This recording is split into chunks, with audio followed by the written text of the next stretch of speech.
¿Cómo lo ves? Pues la verdad, Carlos, es que me queda bastante bien el bigotillo, ¿eh?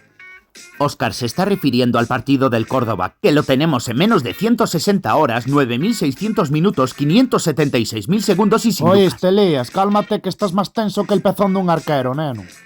Ya sabemos que fuera del Kel está más chunga la cosa que un semáforo en ámbar, chorbo. Pero tampoco vamos a atraparnos, que si no vamos a acabar todos como el Rubén en el campo. Es cierto que yo no voy a estar de cuerpo presente en Córdoba, eso es cierto. Pero este equipo tiene fuerza, neno. Yo confío mazo en mis compis, Osquitas. Les van a hacer la 13-14, la envolvente y vuelta pa'l Kel con los 3 puntos. Y dale de, y dale de, y dale de por dale de. Hasta que les pete el jerolo a los del Córdoba. A veces el fútbol es simple, escuchar el peluco e insistir, chorbos.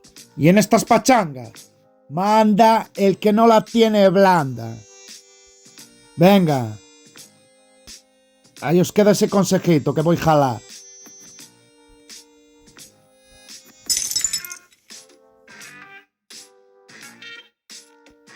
Bueno.